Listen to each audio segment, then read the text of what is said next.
Then the Messiah chief ran and climbed up eminence and lifting his arm, exclaiming to the Bharta, "My lord, look at those! My lord, look at those! Look at those! My lord, look! My lord, look at those! My lord, look at those! My lord, look at those huge and the noble trees of the Pakara." In the meantime, the Rishashi found Rain away the climb of the eminence and lifting his arm, exclaiming to Bharta, "My lord, look at those huge and the noble trees of the Pakara."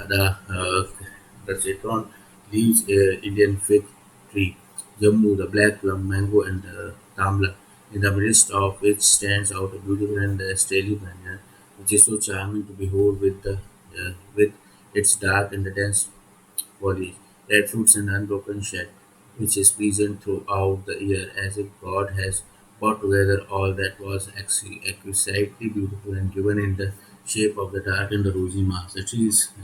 Tree in question, my lord, stand close to the riverside where the chief of the Raghu has erected his hut of leaves. In front of it, you will find the variety of charming basil shrubs, plants here by the Sita and there by the Lakshmana. In the shade of the banyan tree, there is a lovely altar raised by the Sita with her own lotus hand. Seated whereon the all sides Sita and Rama listen every day in the midst of the crowd of the Hurry to all kinds of story of the legends from the Dharmas, Tantras, Vedas, Puranas. The moment Bharata heard the words of his friend Guha and saw the tears rush to his eyes, the two brothers Bharata and made obeisance as they proceeded.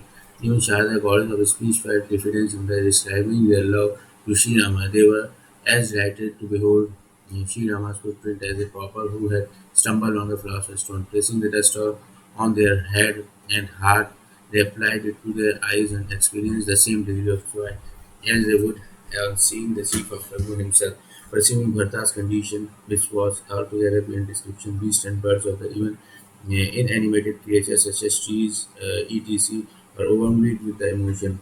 Overpowered by the love of Bharta's friend, Gopal lost this race, but the god showed it to him and rained flowers.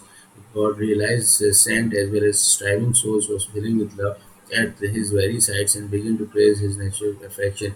If Bharata had not been born on this globe, or if the earth had not witnessed his love, it would not have been possible to turn inanimated to animated, animate to the inanimate being. For the sake of the God in the form of the saints, the all compassionate hero of the Raghubline expected his nectar of the love by channeling the unfathomable depth of the Bharta's souls, and it was separation from him which chose the Mount Mandara that saved a churning stick. The two charming brothers and their friend Guha could not be seen by the Lakshmana's screen as they were by the dense thickest. Bharata, however, saw the holy and the lovely hermitage of his lord, which was an abode of a few blessings. Even as he entered it, his whole affliction disappeared. It seemed as though the yogic mystics has realized the supreme truth. Bharata saw Lakshmana standing before the Lord and affectionately answering his question. He wore matted hairs on his head and had a hermit robe girt about his loin. Besides, there was a quiver fastened to their waist, and he bore an arrow in his hands and the bow slung across his shoulders. On the altar, in the midst of the assembly of the hermit and the holy man, shone Sita and the Lord of Raghu, who was clad in the bark of the trees and had matted hair on his head and the swarthy complexion. It seemed as though Rati and the god of love had appeared there in the hermit grave. He was revolving his bows and the arrow between his lotus hands and would this dispels by the smiling glance of anguish of one's soul. In the midst of the charming rings of the hermit Sita and the moon of the Raghuresh shone forth like devotion and the supreme spirit, whose state consciousness and the bliss combined, incarnated it were in the circle of the wisdom. Bharata as well as his younger brother Shatrugna and his friend Goha were so enraptured that the joy and sorrow, pleasure and pain were all forgotten. Uttering the word, "Protect me, my lord, save me, my master," he fell flat on the ground like a log. Lakshmana recognizing the loving speech and concluded in his mind that it was Bharata's making obeisance on God. On the one hand, there was the loving affection of the elder brother Bharata, while on the other there was a stronger claim of the service of his master. He was therefore neither able to meet his brother Bharata nor ignore him. Some good poet alone could describe Bharata's state of mind. He threw his whole weight on the sides of the service and remained where he was, as a kite filler would pull against a kite that has raised high in the air. bowing his head to the ground, he lovingly said, Bharata is making obeisance to you, Lord of the Raghu. Overwhelmed, the Vishesh Sri Rama started up, and soon as he heard his cloth fell somewhere in his square bow and the arrow of the other place. The all compassionate Lord forcibly lifted Bharata and clasped him to his bosom. Everyone who witnessed the meeting of the Bharata and Sri Ram lost all self-consciousness. How can the affectionate meeting be described? It was unapproachable to the poet in thoughts, words, and deed alike. The two brothers overflowed with the supreme affection. Their minds, the reason, intellect, and the ego were all lost. Tell me who can portray such noble love. By what shadow will be the poet's mind seek to attain to it? The poet has its power in words and the meaning. Its answer regulates his movement according to the cadence of the accompanying music. Unapproachable is the affection of Bharata and the chief of Raghunath, which is beyond the conception of the Brahma, the creator, who is the protector, and the Hara, the destroyer of the universe. How then can I describe it, delimited as I am? Can an instrument strung with the chord made of the species of the grass, known by the name of the Gadara, produce good music? Can an instrument strung with the chord made of species of grass or made of the Gadara produce good music? When the god witnessed the meeting of the Bharata and the chief of the Raghunatha, they were alarmed and their heart began to palpitate. The dull follows were disillusionized only when their preceptor, the sage Brahaspati, admonished them, and now they rained flowers and gave shout of the applauses. After fondly embracing Ripu Sundar Shatrugna, Sri Rama made the Nishada chief. Even so, with profuse love, Bharata embraced Shatrugna while the latter was greeting him. Likewise, Lakshmana eagerly met his younger brother Shatrugna and next clasped the Shadashi to his bosom. Then the two brothers Bharata and Shatrugna greeted the host of the Hanuman and were delighted to receive blessings of their liking. In the rapture of love, Bharata and the younger brother Shatrugna placed on their head in the touch of the Sita's lotus feet and made obeisance to her again and again, while she lifted them each time and stroking their head with the lotus hand made them sit down. Sita pledged them in her heart. She was so overwhelmed with the love that she lost all consciousness of her body. When they found Sita propitious in every way, they become free from the anxiety and the imaginary fear of their heart were gone. No one uttered a word nor asked any questions. The mind was so full of love and that it had stopped its activity. Presently the Nishada chief collected himself and bowing his head submitted with joint palm. Stricken with grief due to separation from you, my lord, all your mother, the people of the city, servant, general, minister, all have come along with the lord of the sage Vashishta. When the ocean of the ambiguity Sri Ramana that his preceptor had come, he left Ritusuna Shetuna by Sita's side, and all the merchants proceeded at once with the quick steps. A champion of virtue and self-possessed that he was. On seeing the Gurus both in the Lord and his the Lakshmana were overwhelmed with affection and protested themselves on the ground. The chief of the Sikhs, however, ran and clasped them to his bosom. He receives them with a heart of overcome with love, thrilling all over information and mentioning his name of the Ishara chief too fell protest on the ground.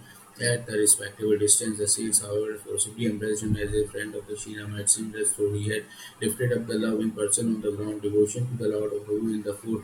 It is the root of our choice, blessing with these words the praise of the God, the heaven rain flowers. There is no one so utterly vile as this man, and who is so great as Vashishta in this world. Yet on seeing him, the king of the Sikh embraced him with greater joy than he had. Lakshmana, such is the veritable glory and effect of adoring Sita's Lord. Sri Rama, the all compassionate, all wise Lord, found all the people restless, and therefore meeting the wish of the every one according to the sentiments he cherished in his heart. He and his younger brother met them all as intent and relieved their distress in the terrible agony. This was no great achievement for Sri Rama. The sun would as well as cast his reflection in millions of jars full of water simultaneously. All the citizens made the Disharachi with the heart overflowing with love and praised his God.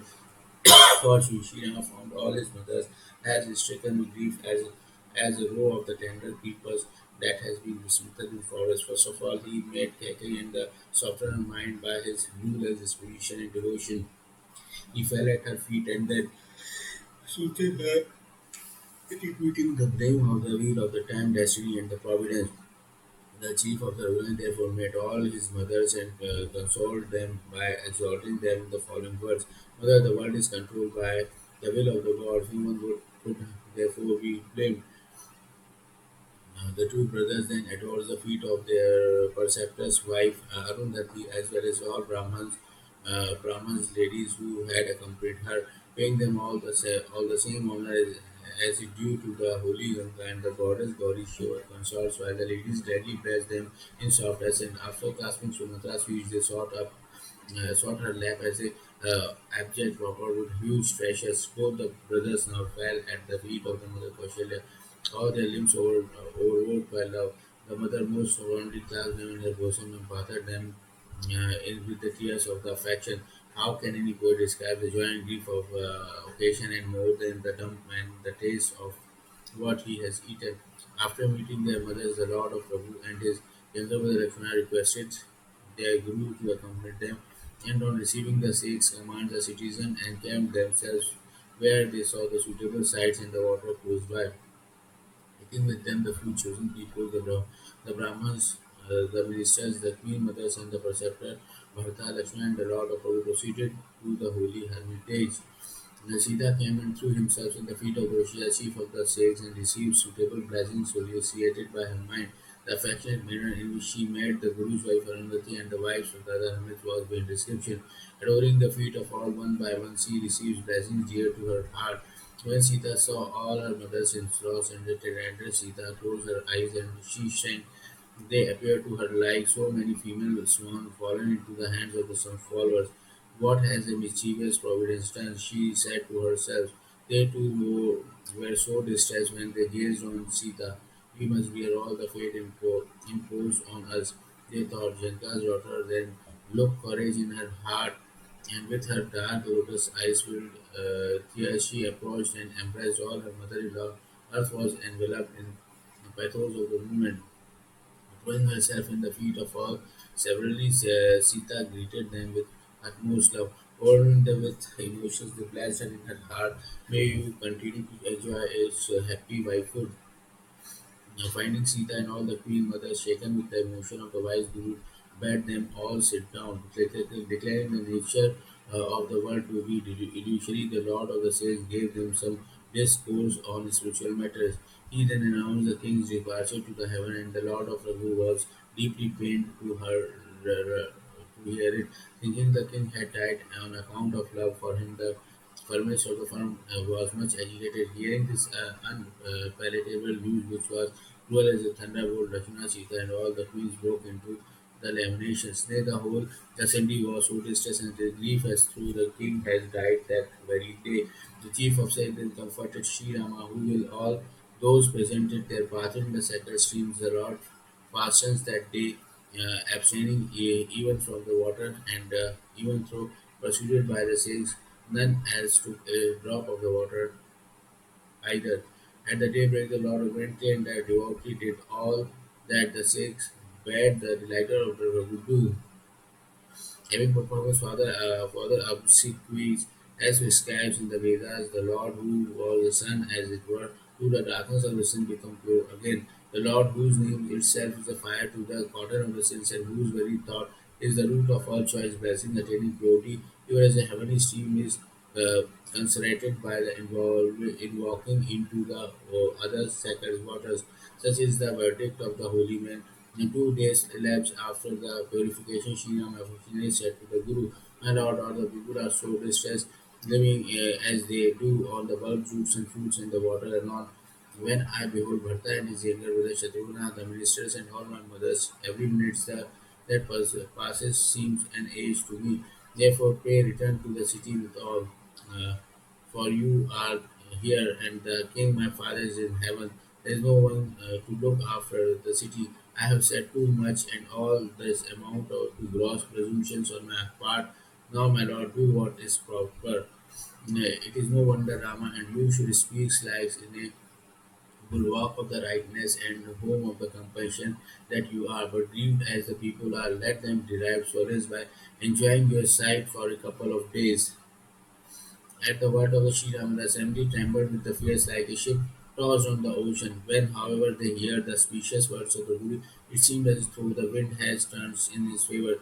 thrice in a day, in the morning, at noon, and the evening. They bathed in the holy Prayasni river, the very sight of which wiped out host of the sins, even fastening their eyes on the Shri Rama, the incarnation of the blessedness, and gladly protesting themselves before him. Again and again they went out to see the hill and wood hallowed by the presence of the Shri Rama, where regained joy of every kind, and which was free from all sorrow. Water sweet as the nectar flowed from the springs, while soft wood and fragrant breeze softens every pain of the minds and body. Trees, creepers in the grass of the infinite varieties, fruit, flowers, and the leaves of the many kinds, beautiful slabs of the stones, and the delightful shade of the trees. The splendor of the forest was beyond description.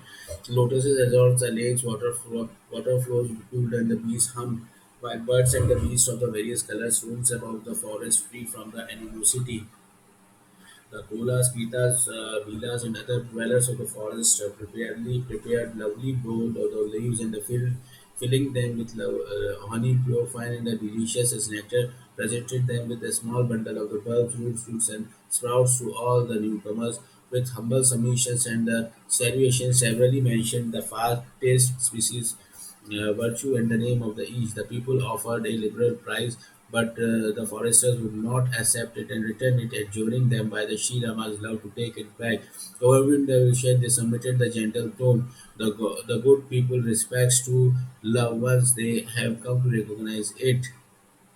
You are respects to love once they have you are all virtuous souls, which we are wild nishadas in the through Rama's grace that we have seen blessed with your sight. You are utterly inaccessible to us, even as a stream of the heavenly river Ganga is to the deserts and land of the many western Rajputan and Sindhas. The all merciful Rama had showed his grace on the Rishadashi, taking kith and the kin and the subject too should share his disposition. Bearing this in mind, shake off all scruples and recognize our affection. Show your grace to us and the other of to oblige us to do accept fruits, grass, and the shoot from us. You have come to this forest as our welcome guest, but we are not lucky enough to fit for and rendering services to you. What can we offer you, your noble sir? Fuel and the leaves are the only token of the Kita's friendship, and our greatest service is that we do not steal and remove your utensils and the clothes. We are uncultured creatures taking others' lives and are the cooked by the nature. Wicked, evil-minded, and low-born, our days and the night are spent in the sinful pursuit, and yet we have no cloth to cover our loins and yet no food enough to fill our belly. How could we possible here? How could we possible have even dream of the entertaining pious sentiments, but for the virtue of the having seen the delighter of the rule, even since we have the good fortune of the gazing on our Lord's lotus feet, our terrible woes in the evil had disappeared. The citizens were overwhelmed with emotion to hear these words and begin to extol the good fortune of those foresters. All begin to extol the good fortune of the foresters and address them in the terms of the endearment. Everyone rejoiced to hear their talk and behold their polite manner, as well as the devotion to the feet of the Sita and the Rama. Men and women depreciated their own love when they hear the talk of the Kauras of the Bila. It was through the grace of Sri Ramanjal of Raghunayan says to Siddhas that the block of iron floated with the boat loaded on it. Day after day, all the people roamed through every quarter of the forest in the great delight. Even they, like frogs in the peacock, reinvigorated by the first shower of the rain. The men and the women of the city remained happy, deeply immersed in the love. Days passed like a moment of them. Sita, assuming as many forms as she had, mother-in-law waited on each with equal attention. No one but the Rama knew the mystery behind it. For all delusive potencies from part of the Sita's delusive power, Sita won over the queen mother by her services gratified by which they instructed and the pleasure receiving the two brothers as well as Sita's estate in dealing the big queen bitterly repented. Keki sought help both from the earth and the god of the earth, but neither earth afforded her shelter in the womb, nor did God granted her death. It is well known for the popular tradition as well as through the Vedas and the Sagas to declare that those who are hostile to Dharma find no resting place even in a hell. The question that shared everyone's minds now was go to heavens. Will Rama return to the Ayodhya or not?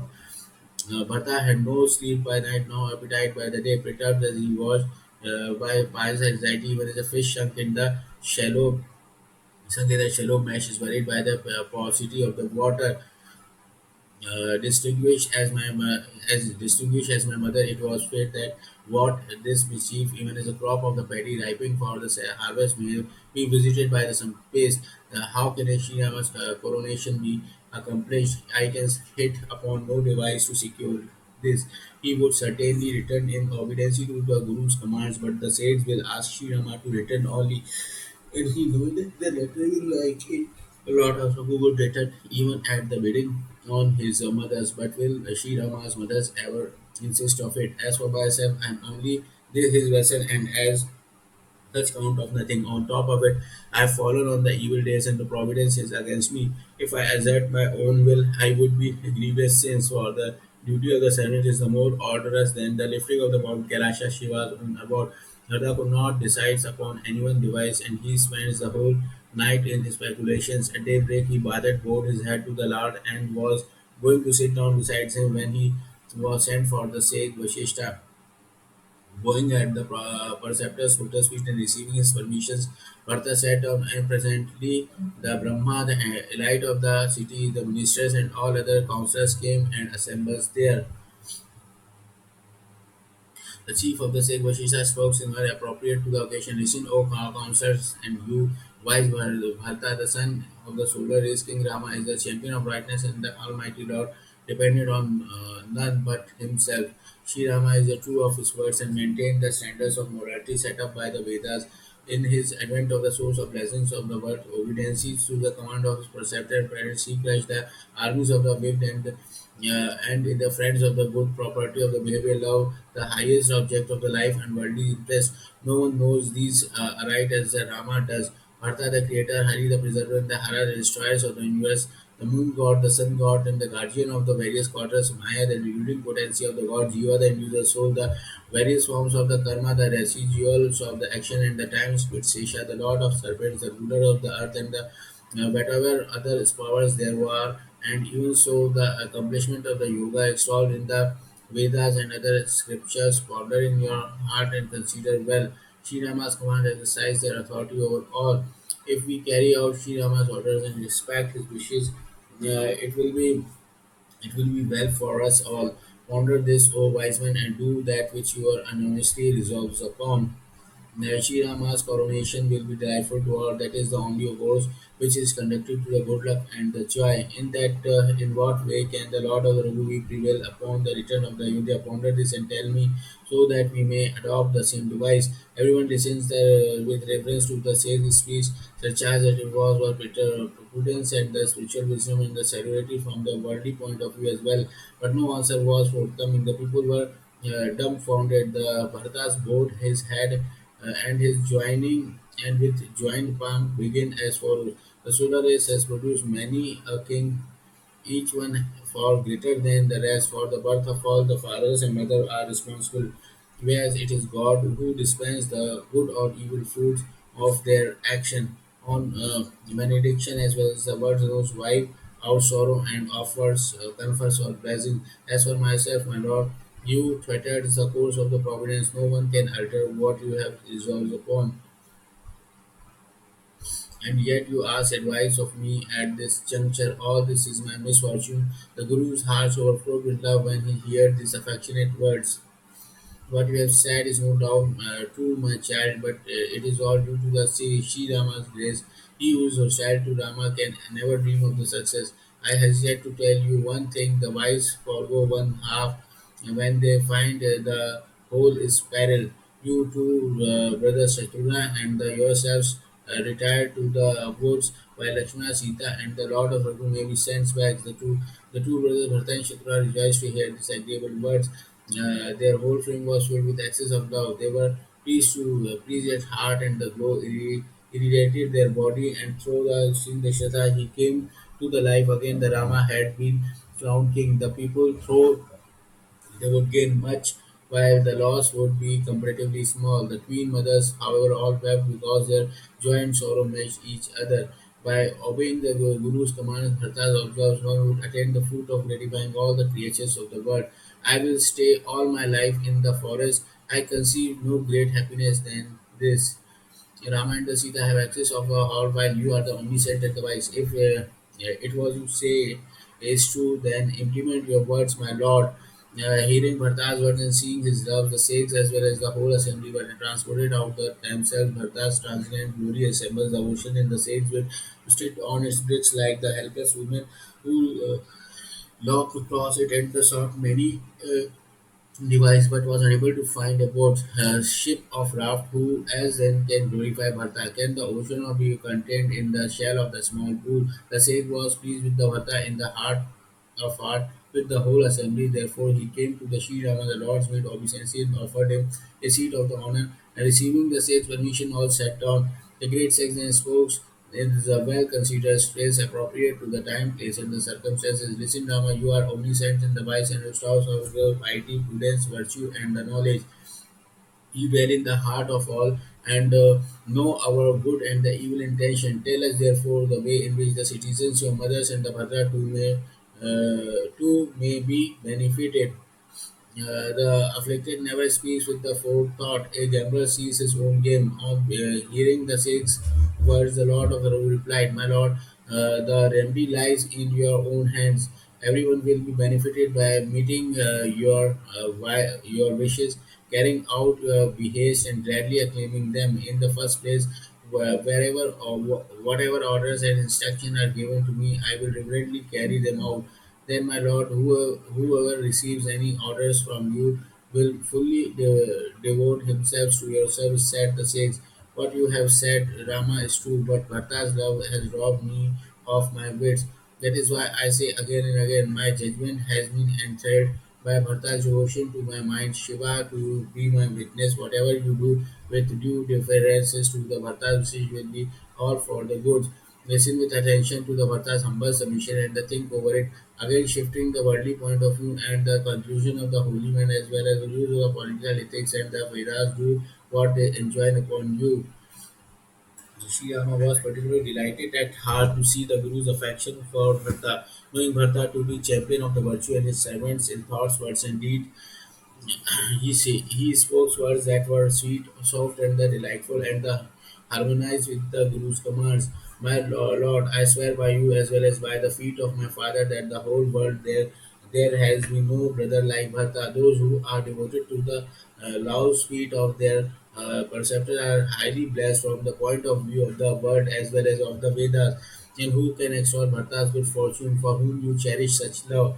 Knowing him to be the younger brother, my mind recoil when I proceed to praise him in his face. Of course, it will be conducive to our good to do what he suggested. Having said to Shri Ramas kept silent.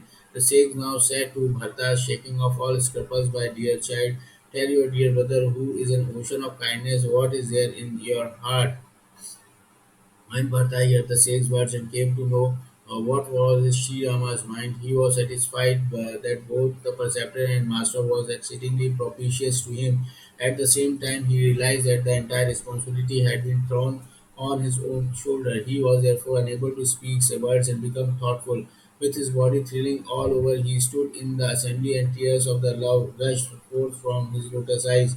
The Lord of the Saints has already said what I have to say beyond that I have nothing to submit. I know the disposition of my master, who is never angry even with the offender. To me, he has been particularly kind and affectionate. I have never seen him frown even play. Even from my infancy, I have left his company. I never left his company, and at no time did he damp my spirits. I have realized in my heart the benevolent ways of my Lord, who would have me with a game even though I have lost it. Overcome by the affection and modesty, I too never opened my lips before him, and my eyes that have been thirsting love for the sights have not been seated or to this day. But fate could not bear to see me treated with fondness in the disgrace of my vile mother's God. We created a cleft between us. It does not behoove me today to say even this, for who has come to be recognized the goods and the innocent on the basis of the on his own estimation, to entertain the thought that my mother is weak while I am virtuous and the upright is itself tatamos on the beliefs of the evil practices. Can an ear of the those plants yield good rice, and can a bark bewiller shall produce a pulse, not a things of blame attached to anyone, even in a dream. My ill luck is unfathomable like the ocean. In vain did I torment my mother by taunting her without estimating the consequences of my own sins. I have mentally surveyed all possible avenues but feel frustrated. There's only one hope on my salvation. Your holiness is my preceptor, while Sita and Rama are my masters. From this, I presume that all will be well in the end. In this controls holy men in the presence of a preceptor and master and this holy place, I speak in good faith. Whether there is any love in my heart or it is all simulations, and whether what I say is true or false is known to the sage as well as to the Lord of the Raghu. The whole world will be a witness on the one hand, and the king having died as a result of his uncompromising love, and to my mother's evil intent on the others. The queen mothers are in such a distress that one can not bear to the look at them, while the men and the women of the city are burning with deep agony. I have herein realized that I am the root of all troubles, and having accordingly ensures all suffering. To crown all, when I hear the clad of the hermit robes and the accompanied by Lakshmi and Sita, Lord who proceeded to the woods on foot and without shoes. God Shankara be my witness, I survives even that blow. On top of it, when I witnessed the Nishada's love, my heart with the which is hardened adamant refused to break. Now I have seen all with my own eyes, and so long as I live, my stupid soul will subject me to the kinds of the suffering.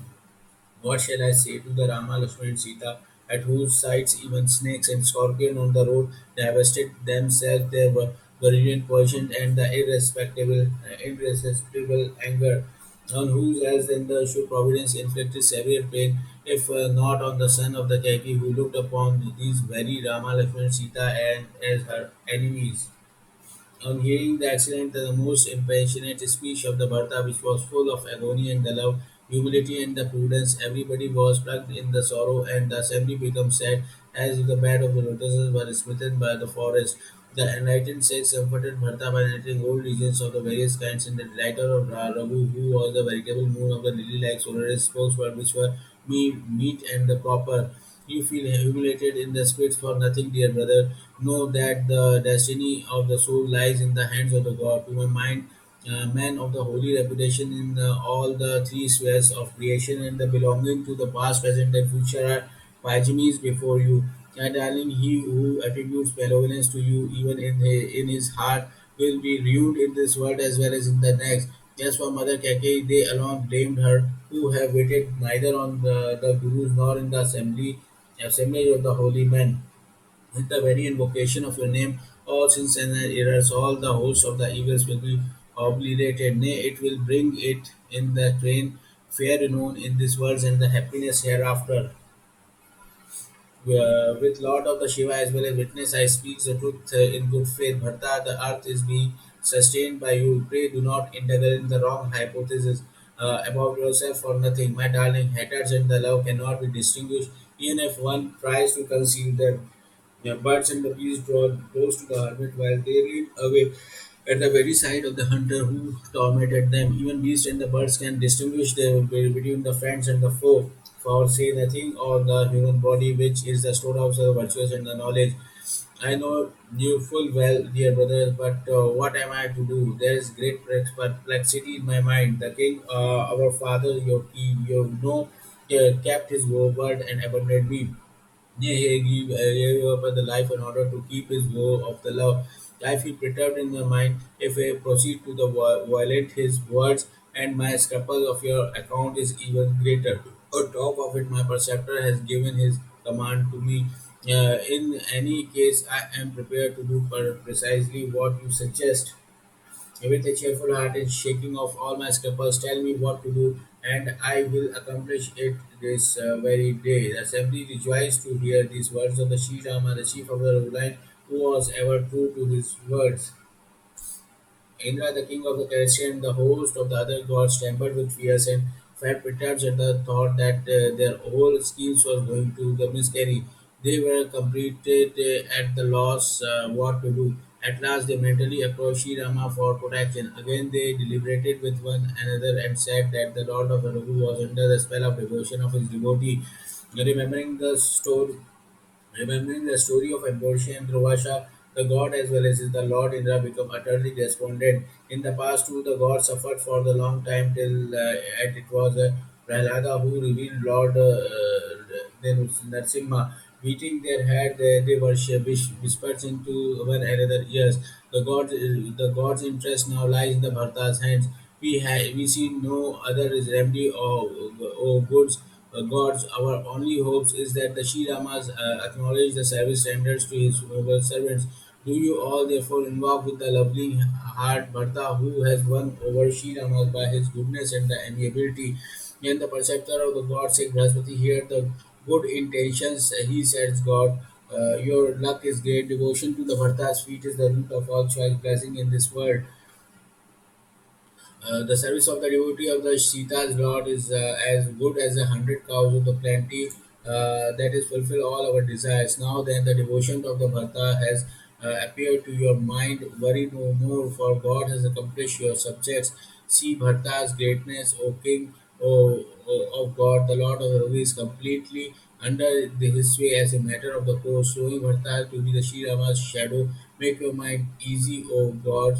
There is no cause of the fear.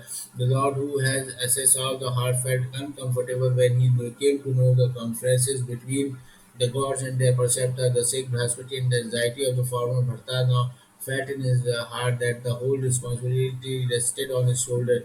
He therefore entertained in his mind propitiation and after much deliberation he came to the conclusion that his welfare consists of obeying Sri Rama. He has kept my vows, relinquishing his own, and has therefore shown not a little kindness and love. Shri Rama. Sita's Lord has done me a great and unbounded favor in every way. Then bowing his head and joining his lotus and Bharta said, what shall I say or put into others' mouths, my Lord, or an ocean of the compassion and the knower of all heart that you are. Now that my Guru is pleased and my Master yourself propitious, the torment which was the creation of my full mind is over. I was obsessed with the visionary fears and my anxiety had no foundations whatsoever. It is no fault of the sun if anyone mistakes the quarters. My own ill luck, my mother's perversity, the old ways of the providence, and the cruelty of the fate all conspired with the uh, abode objects of the running me. But you come to me, recuse my redeeming your woes of the protecting your devotee, a protector of the suppliants that you are. This is, however, now noble procedure for you.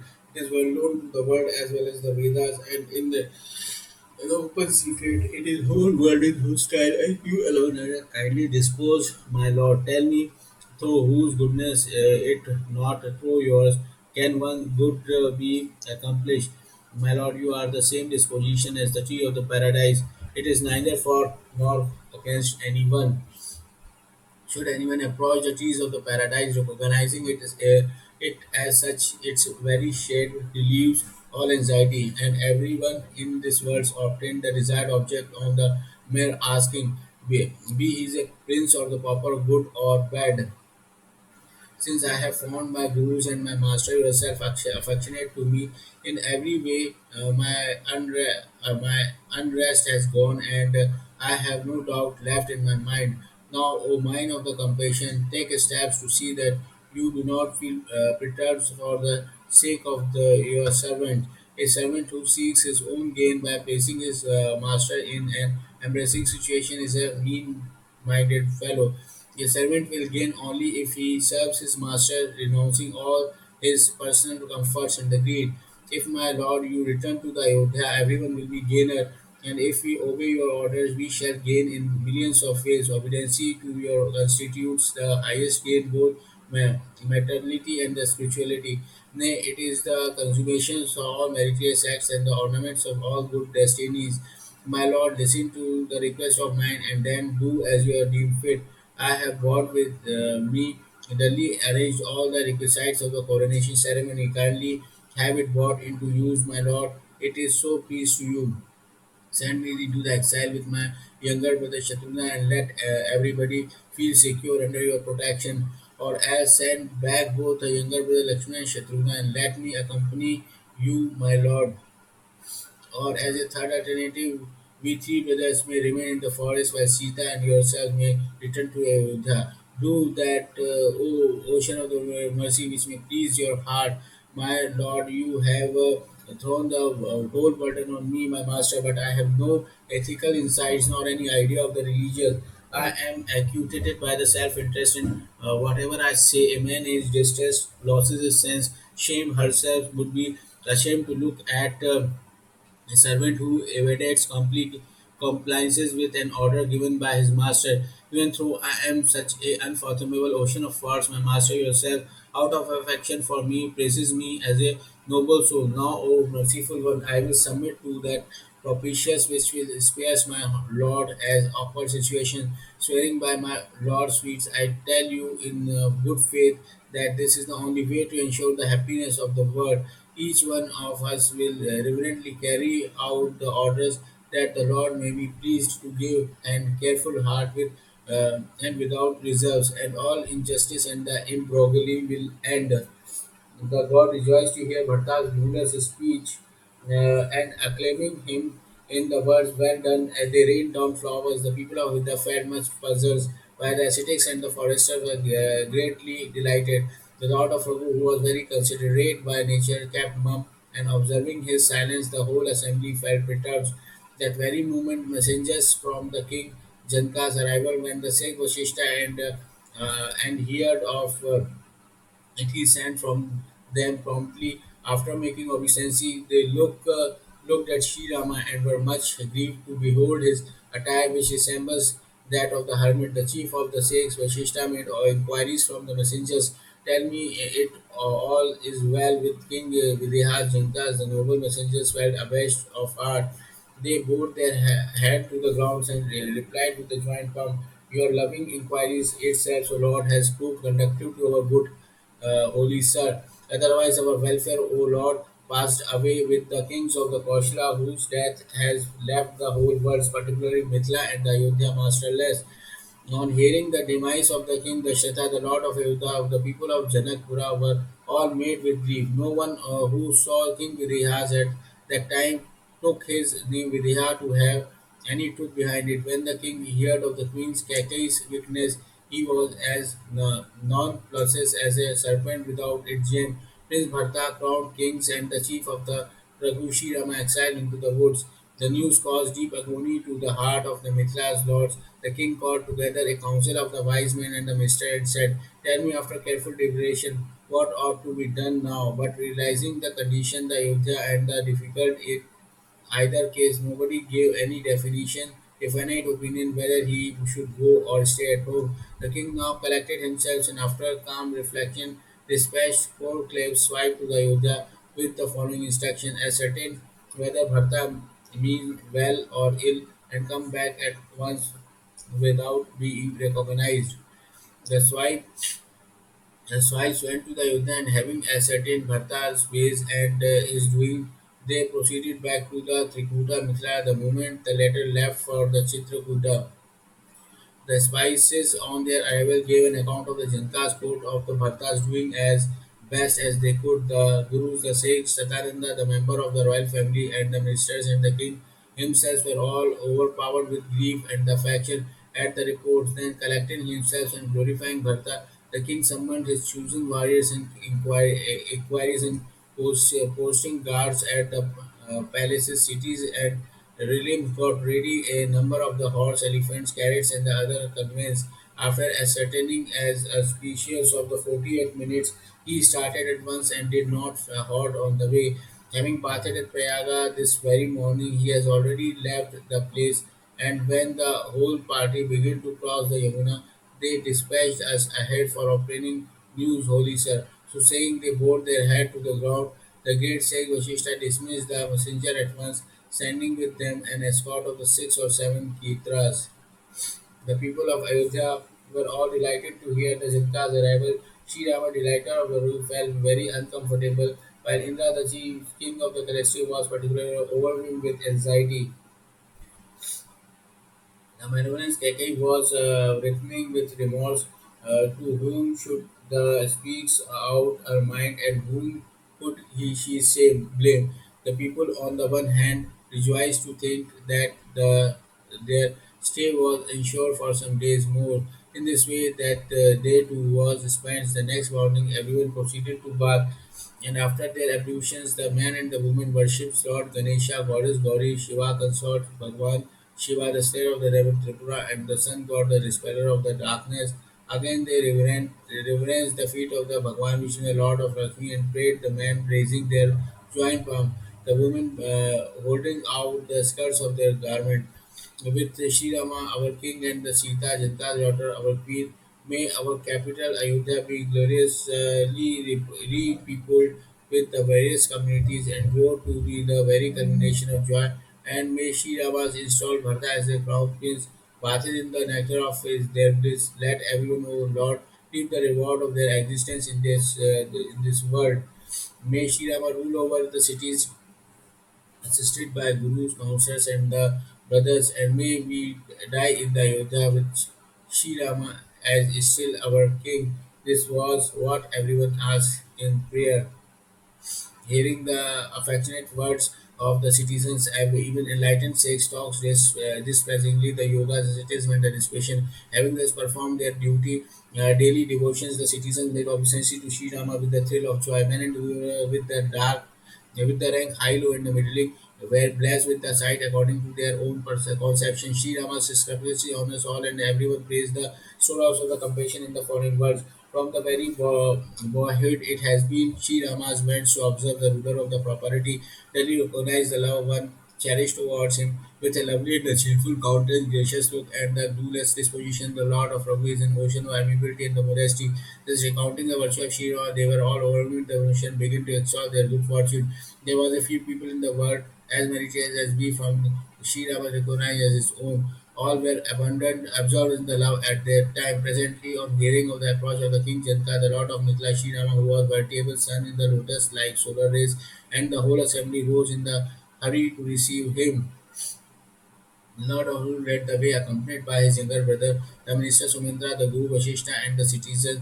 The moment the Lord of the Janka achieved the great hill of the Kamadharana, he made the obeisance to it and dismounted from his cars, seized as they were with the longing and eagerness to see Sri Rama's none of the party felt the least while of the hardship of the journey, for their mind was with the chief of the Raghus and the Videhis Janka's daughter, and when this mind is elsewhere, who will feel the bodily pain or pleasure? In this way, Jankas came advancing with the party, their mind intoxicated with when the two parties drew near and saw one another.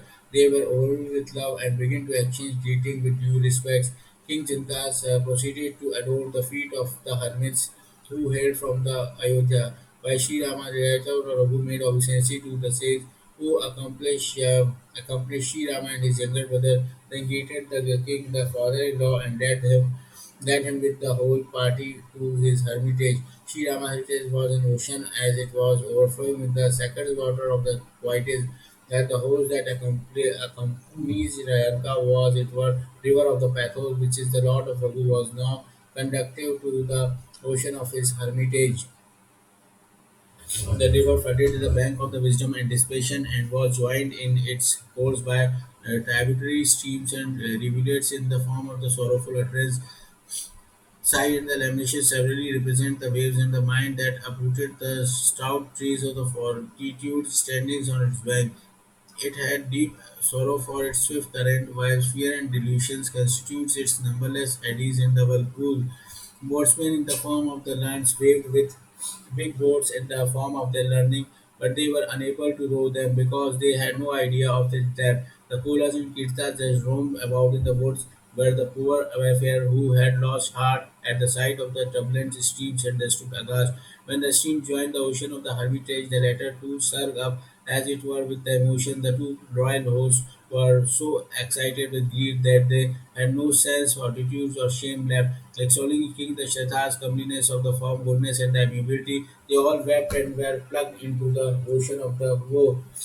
plugged into the ocean of grief. The man and woman lamented in great anguish. They all angrily and reproachfully exclaimed, "As what can the cruel fate done of the god accomplished saints, ascetics, yogis, and employed whoever witnessed the condition of Janka on that occasion? None says Tulsidar was capable enough to cross the river of love to escape being drowned in it. Here and there the great sages admonish people in numberless ways, and the sage Vashishta said in Vidya, be consoled, O king.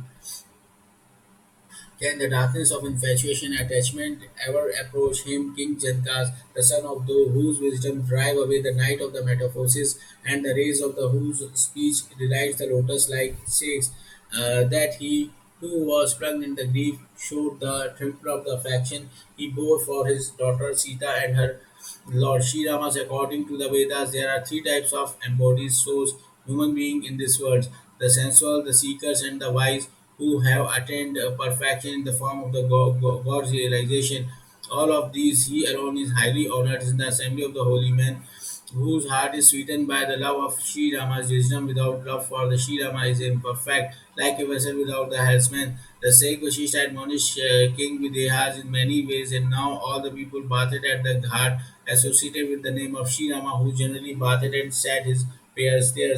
All the men and the women were so overwhelmed with grief that the day passed without anyone taking a drop of water. Even the cattle, birds, and the deer remained without food.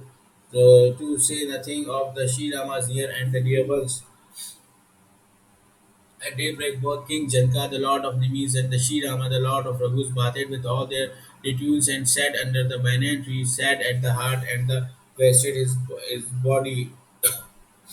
The Brahmins who hailed from the king Dashratha's capital Sayodhya, as well as those who came from the king Janka's capital Mithra, and even the Vashishta, the preceptor of the solar rays, and Satananda, the family priest of the king Janka, who has explored the way to worldly prosperity as well as the path leading of blessedness, gave discourse containing rightness of the ethics, dissipation, and the discrimination. Namah Namah Shri Ramaya Namah Shri Ramaya Namah Shri Ramaya Namah Shri Ramaya Namah Shri Ramaya Shri Ramaya. The Sikh Vashishta of the Descan Koshka eloquently admonished the entire assembly, entire eloquently endorsed the entire assembly, eloquently eloquently admonished the entire with many references of the ancient legends, till the Lord of Raghu said to him, "Everyone, my Lord, has remained without water since yesterday." Said the Sikh, "What is the Lord of Raghu says is quite reasonable. It is already past noon even today." Perceiving that what is the mind of the Sikh Vashishta, Vishwamitra, the king of the Trikuta Mitra, replied, "It will not be proper to take serious here." The king's reasonable reply pleases all, and the, having received the Sikh's permission, they proceeded to the perform their midday ablutions. At the moment arrived the people of the forest with large quantities of the fruit, blossom, leaves, and the roots of the various kinds loaded in their panniers. By the grace of the Shriram, the hills yields the objects of one's desires, and the dispels one's sorrow by their very size. The lake, streams, woods, and the other parts of the laden overflowed as it were joy and the love. The trees and the creepers were all laden with the fruits and the blossoms, while birds and the beasts and the bees made a melodious concert. The forest was bursting with joy at that time. A cool, soft, and a fragrant breeze delighted everyone.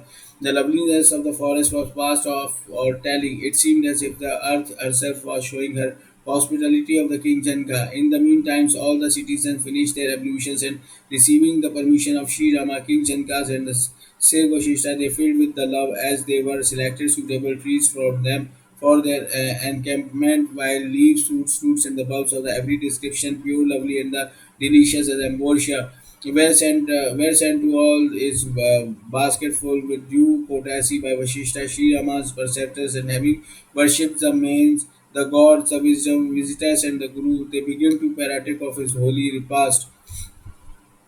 In this way, 4 days rolled by. The poor people, both men and women, were gratified to see Sri Rama in both camps. The feeling uppermost in the heart of all was, "It is not good to return without Sita and the Rama living in exiles in the woods, while Sita and the Sri Rama on one would be millions of times more happy than the Amravati, the city of the immortals, living the company of the Lakshmana, Sri Rama, and the Sita. He who chosen to live at the home is not favored by the providence. The privilege of living in close proximity to the Shinama can be had only when God is propitious to us all. Bathing in the Mandakini thrice every day, the sight of the Shinama, which is the perennial source of the joy and the blessedness, roaming about on the hill, Kamadhan, associated with the name of Shinama in the forest, adjoining the same and among the hermitage of the ascetics situated there about and living on bulb roofs and the food delicious like ambrosia. In this way, 4 years in the 10 will be happily spent like a minutes without our knowing it. We do not deserve this happiness, all exclaimed. Our luck is not like that. Such was the natural and the spontaneous devotion to the Shirama's feet in both in camp.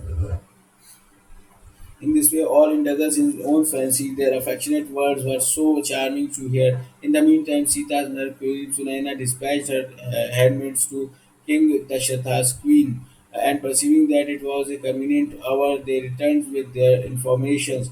Having learned that Sita's mother-in-law were at leisure, the ladies of the king Janka's Vanikam called on them. Queen Kaushalya, Sri Rama's mother, received them with due honor and courtesy and offered them such seats as circumstances would permit. Nothing amiability in the faction of all from both sides, and hearing them as even the thunderbolt could melt, with their body thrilling all over with the over and overpowered with emotions and the eyes full of tears, all begin to sorrow and scratch the ground with the nails of their toes. They were all incarnations, as if were the love of the Sita and the Sri Rama. It seemed as if Pathos herself mourned in so many forms, said Sita's mother. The intellect of the Providence is so perverse that he has thought fit to break up in the form of milk with the chisel of the adamant. Yeah, we hear of the nectar but see only vehemence. All my doings are hard, crawl, owls and the herons are even everywhere, but swan can be found in the Mansa lake alone. Hearing this, the Queen Sumantra leaves Lakshmana's mother sorrowfully observes the ways of the providence are the more perverse in the stench. He creates, maintains, and then destroys. Good designs are as silly as child's plays, said Kaushalya. It is nobody's fault. Sorrow and joy, loss and gains are determined by our past action. The inexorable way of the providence are known to the God alone, who dispense all kinds of the fruits, both good and the evil. God commands prevails over all, including the processes of the creation, maintenance, and dissolution, and even our poison and the nectar will destroy and restore life, respectively. It is no use nominating O good lady out of infatuation. The doing of the providence are, as I have said, inevitable and eternal. If we would mourn over the contrast after considering the circumstances during the lifetime of the king after his dismiss. If we feel sorry, it is because of our interest suffered. Sita's mother replied, your noble words are quite true. A spouse that you are of the Yudha's Lord, who was the greatest of all virtuous souls moves to the history. If Lakshmana, Rama, and Sita stay in the forest, the end will be the good, not bad. But said Kaushalya with the heart overflowed with emotion, I am anxious about Bharata. By the grace of the God and through your blessings, my sons and the daughter-in-law are pure as the water of the Kaleshashin Ganga. Although I have never sworn by the Rama, I now swear by him and tell you in good faith, my friend, that the extolling Bharta's amiability, goodness, modesty, loftiness of the character, brotherly affection, devotion, faith, and the nobility, the wit of the even Sharda, the goddess of speech, fratres. Can the ocean be leaden out by the means of our oyster shell? I have always known Bharta to be the glory of this house, and the king repeatedly told me so. Gold is tested by rubbing of the touchstone and the precious stones on reaching the hands of the expert jewelers, while men are tested in the time of emergency by their innate disposition. It was wrong to my part today to have spoken thus, but you know sorrow and affection leave one little reasons. On hearing these words, pure as water of the celestial rivers, all the queens were overwhelmed with the affection. Kaushalya collected herself and continued, listen, O venerable queen of the Mithila, who can advise you, the consort of the king Janka, who is in the ocean of the wisdom. Yet, finding a suitable opportunity, O Queen, you may speak to the king as if on your own initiative, and please plead with him with the Lachuna may be detained and the Bharta allowed to proceed to the forest. Should this proposal find favor with the king, let him do his utmost after due deliberation. I feel much concerned about Bharta, for the love in the heart is so profound that if he stays at home, I fear something untoward may happens to him. Perceiving Kaushalya's poor love and hearing her glorious and required appeals, all of the queens were overwhelmed with by the pathetic sentiments. There was a shower of flowers from the heavens, accompanied by the shout of applauses. Accomplished saints, yogis, mystics, and the hermits were overpowered with emotions. All the ladies of the Ganikam were struck dumb to see this. Then, recovering himself, Sumanta interposed, Madam, nearly an hour of the night has passed. Hearing this, Sri Rama's mother Kaushalya courteously rose and set out the affection and goodwill. Pray return quickly to your camp. Our only refugee now is God, and our only helper is the Lord of the Mithila. Seeing her affection, hearing her polite words, Janka's beloved queen Sunaina clasped Kaushalya's holy feet. Such modesty on your part, O venerable lady, is quite becoming of you. You being King Dashata's spouse and Sri Rama's mother's great men treat with honor even the lowest of their servants, fire the ground with smokes, while mountain bears grass on their top. The King Mithila is your servant in thoughts, words, and deed, while the great Lord Shiva and his consort Bhavani are your constant helpers. Who on this earth is worthy of serving as your auxiliary? Can an ordinary light ever pose with any grace as a helper of the sun? After serving the term of his exile, the words and accompanying the object of the gods, Sri Rama will resign undisturbed terms at the Ayodhya and protected by the Sri Rama's strength of one God, Nagas and the human being will dwell peacefully in their own abode. This has all been predicted by the Sikh Yajanvaka and the Sikhs' prosperity. Madam can never go to in vain. So saying, she felt at the Kaushalya's feet with the utmost affection and preferred her request for being allowed to take Sita with her. And having received Kaushalya's kind permission, Sita's mother now left for her camp with Sita.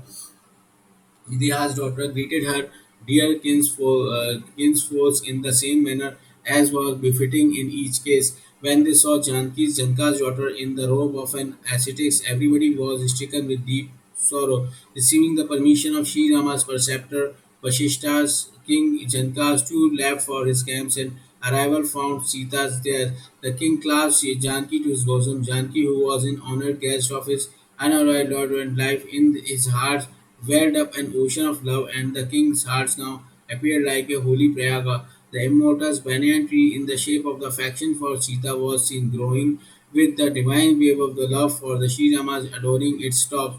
The long-lived Sheikh Makhanyada, in the form of the King Janka's wisdom, was greatly bewildered and was just going to be the dawn when lo he found his supporters in the divine wave and was saved. Really speaking, it was not the Vidya's wit was lost in infatuation. It was a trump of the affection he bore for Sita and the chief of the Raghu.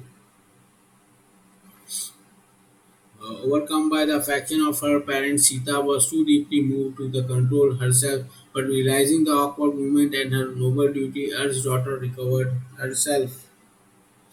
When King Janka beheld Sita in the robe of the hermit, he was overwhelmed with love and was highly gratified. Daughter, you have brought sanity to both the houses, my house and the house of your husband. Everybody has says your fair renown has illuminated the whole world. The river of your fame outshone the celestial stream Ganga in that it has penetrated not only one solar system but millions of the universe. While the Ganga has in the course of in Cancer exalted only three places, the river of your fame has added to a glory of the numerous congregation of the holy men. Even though her fathers made those flowery yet thankful remarks out of the affection of her, Sita was drowned as it were in the seas of the bashfulness. Her parents pressed her to his bosom once more and gave her good and the salutary advice and blessing. Sita did not speak but felt uncomfortable in her mind because she thought that it was not good to remain with her parents overnight. Reading her mind, the queen's Sumantra Sunaina made it known to the kings, her husbands, and the both admired in his heart her modesty and the noble disposition. Meeting and embracing Sita again and again, they politely allowed her to depart and availing herself in the opportunity, the clever queen eloquently told the king all about Bharta's condition. Then the king heard the Bharta's conduct, which was rare as a combination of gold and fragrance on the nectar extracted from the moon. The king closes his tears eyes and and through his body, and with gleeful heart he paid encomiums to his marvelous glory. Listen attentively, O fair face and the bright-eyed lady. The story of Bharta loosen the bounds of the worldly existence. Religious as statecraft and inquire about Brahma, the infinite are domain to which I have some access according to my own poor lights. But through acquired with these subjects, my wits cannot touch the shadow of the Bharta's glory, even by trick, much less describe it. To Brahma, the creator, Lord Ganpati, Ganesha, Shesha, the king of serpents, Lord Shiva, Sharda, the goddess of learning, Poet, poet scholars and the wise men, the characters, fames, doing rightness, amiability, goodness, and the unsurpassed glory of Bhartas are delightful to hear and appreciate. The surpass of the chemistry, mystery, is purity, and even nectar in taste. Possessed of the infinite virtue, and the man above comparison knows Bharta alone to be the like of Bharta can Mount Sumeru be likened to Asius. Hence, the wit of the race of the poet was confused in finding comparison for him. The greatness of the Bharta, O fair lady, baffled all whose attempts to describe it, even as a fish cannot glide on the dry land. Listen, O beloved Queen, Bharta's inestimable glory is known to the Sri Ramas alone, but he too cannot describe it. Having thus lovingly described Bharta's glory, the king who know his queen's minds continue. If Lakshmana returned to the Ayodhya and Bharata accompanied Sri Rama to the wood, it will be well for all, and that is what everyone wants. But the mutual affection and confidence, O King, O good lady of Bharata and Sri Rama, the chief of Raghu, are beyond one's conceptions. Even though Sri Rama is the highest limbs of the equanimity, Bharata is in the perfection of love and attachment. Bharata has never bestowed any thought on his spiritual or worldly interest or personal comfort. Devotion to the Sri Rama's feet is at once the means and the end. To my mind, this appears to some of Bharta's creed. Bharta would never think of the flaunting Sri Rama's orders ever unwittingly. We need not, therefore, it is our affection give way to the anxiety, said the king in choked accent. As the king and the queen Janta and Sunena were thus fondly recounting the virtues of the Sri Rama and Bharata, the night passed like an instant. At daybreak, both the royal camp awoke, and after finishing their ablutions, proceeded to worship God. Performing his ablutions, the Lord of Raghu called of his Guru, and after adoring his feet and receiving his tacit permission, said, Holy Sir, Bharata, the citizen, and my mother, all are stricken with grief and inconvenienced by the sojourn in the wood. The king of Mithlatu and his followers have been enduring hardship for many days past. Therefore, my lord, do what is advisable under the circumstances. The welfare of all lies in your hands. So saying, Sri Rama felt much embarrassed, and the Sheikh was thrilled with joy when he saw his amiability and the kind disposition. Without you, Rama, all amenities of the life are like hell to both the royal camps. Rama, you are the life of life, the soul of the soul, and the joy of joy. Those who like to be in their home away from you, my child, are under the influence of the adverse fate. Perish the happiness, rituals, and the piety in which there is no devotion to the lotus feet of the Rama yourself. That yoga's discipline conducted to the union with God is an admonable yoga, and that wisdom and wisdom in which love the Sri Rama yourself is not supreme. Whomsoever is happy in is unhappy is unhappy without you, and even so, whomsoever is happy through you. You know what exists in the mind of the particular individual. Your commands hold sway over all, and your gracious self knows all the ways full well. You may return to your hermitage now. The Lord of Saints was overpowered with emotions. Sri Rama then made obeisance and departed, while the Sage collected himself and called on King Chanka. The preceptor read the king of the Sri Rama's naturally graceful words, which were full of amiability and affection, and added, O great monarch, now do that which may do good to all without prejudice to religion. O king, you are the storehouse of the wisdom, clever, pious, and staunch in upholding the cause of the virtue. Who save you in unable to present moment to find a way out of this impasse. Janka was overwhelmed with emotion on hearing the sage's words. His wisdom and discretion themselves shrunk away from him when they saw his conditions. Swain said love with reasons to himself, I have not done well in coming over to all this place. The king Dasharatha now no doubt told Sri Rama to proceed to the wood, but at the same time he demonstrated the love he bore toward his beloved son. As for ourselves, we shall now send him from his forest to another and return in strength, glorifying over our wisdom.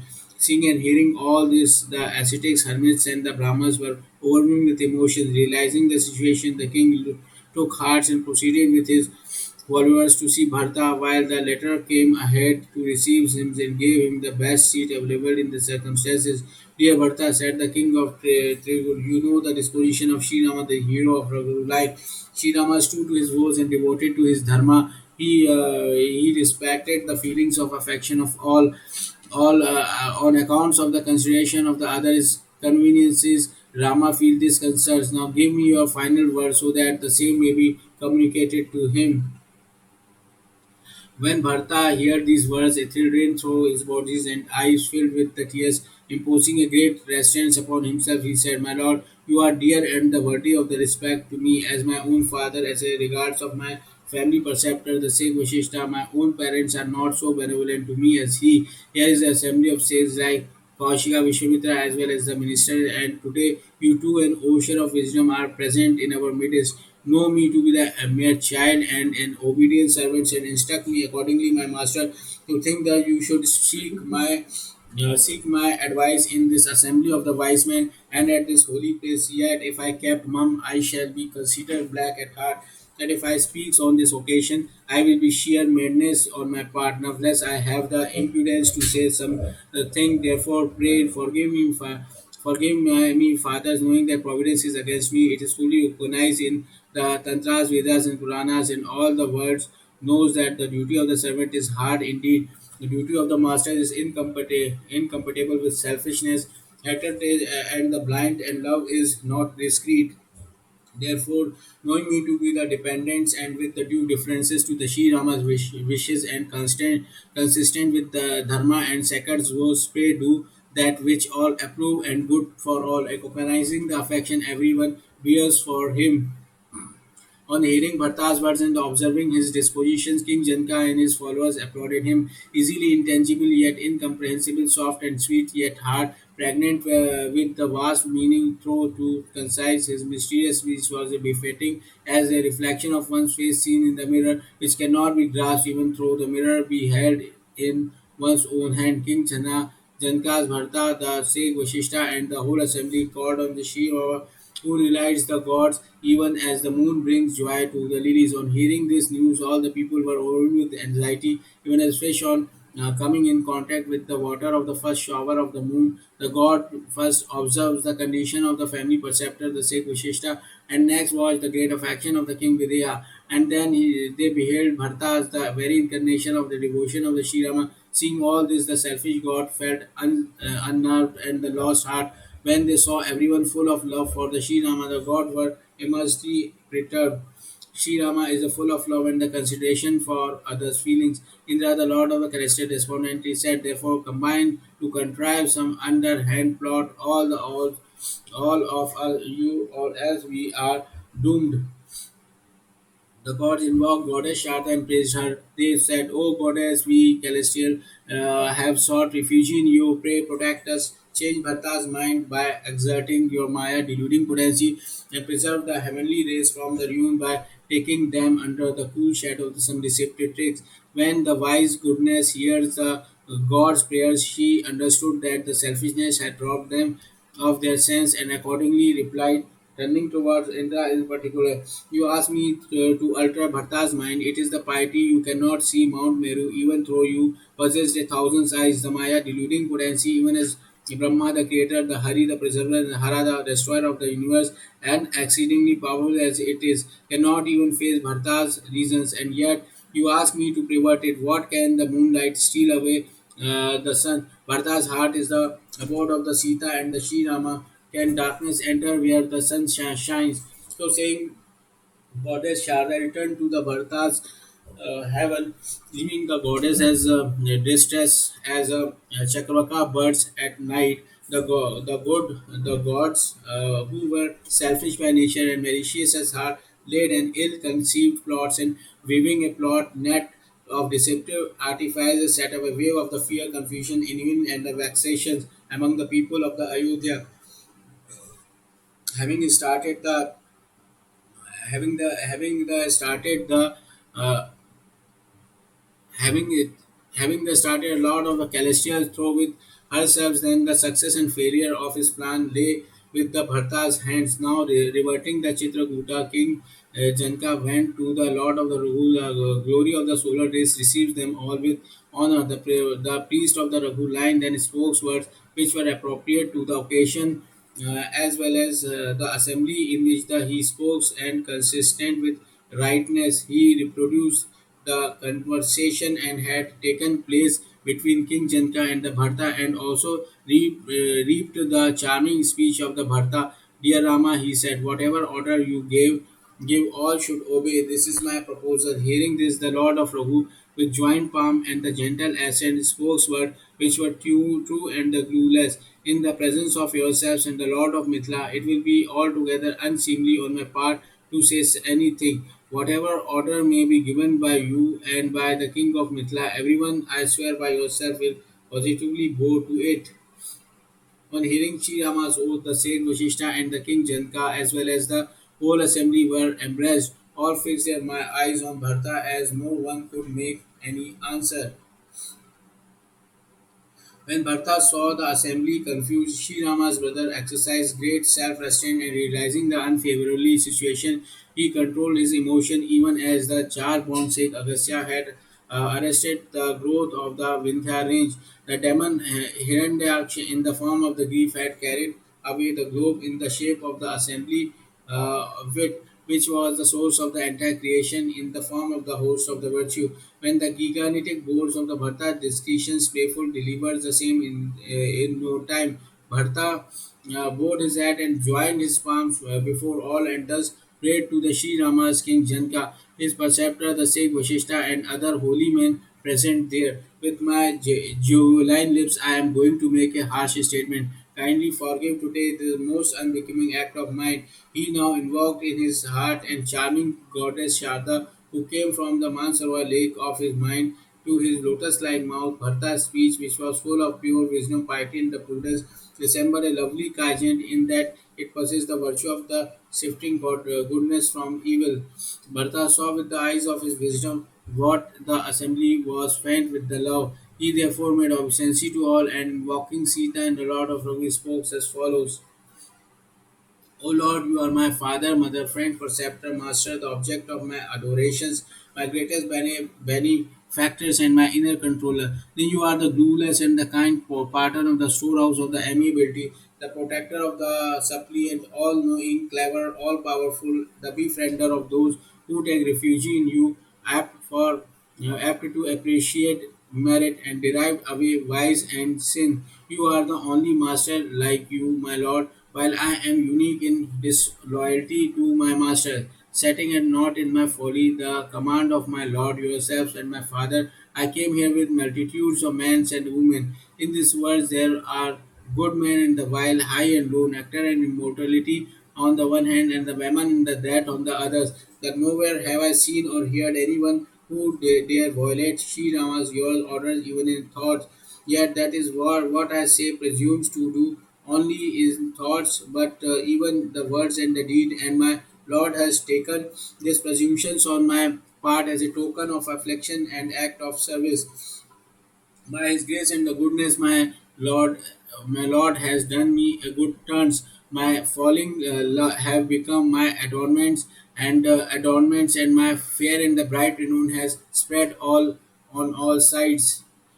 Your ways, your noble disposition, your greatness, and known throughout the worlds, and have been deified the Vedas and the other sacred books. Even the cruel, the preserver, the vile, the evil-minded, and the censures, nay, the low-minded, the impudence, the godless, and the unscrupulous are known to have been accepted by you as your own as soon as your heart that had approach you for the shelter, and if they merely bow to you only was, you have never taken their faults to the heart, even if you saw them with your own eyes, while you have proclaimed their virtues in the assembly of the holy men. If you but heard of them, where is the master so kind to his servants, who would provide him with all his necessaries himself, and for from reckoning even in a dream, when he was done for his servants would feel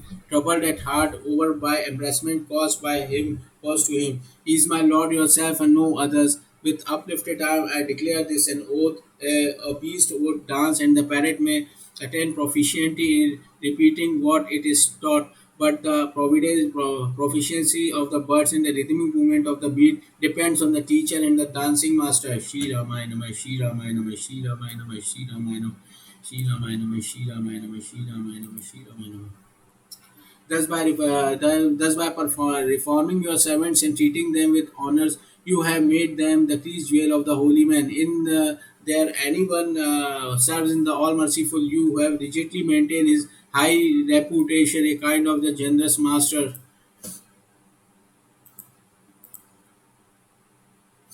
Through grief, affection, or mere childishness, I came here in defiance of your commands. Yet, true to his own disposition, my gracious Lord yourself has taken my insolence, is good part in every way. I have seen your most blessed feats and come to know that my Master yourself is naturally propitious to me in this august assembly. I have seen my good fortune in that I continue to enjoy my master faction in spite of great reminiscence on my part. By my all gracious Lord yourself has been extremely kind and compassionate to me in every way. All this is more than I have ever deserved. By virtue of his own amiability, noble disposition, and goodness, my Lord yourself have ever been indulgent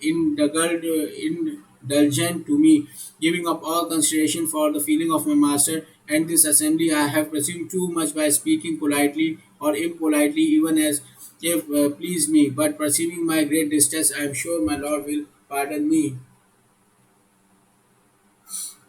It is great mistake to say too much to a loving, intelligent, and the good masters. Therefore, be pleased, my Lord, to give your commands, for you have accomplished all my objects.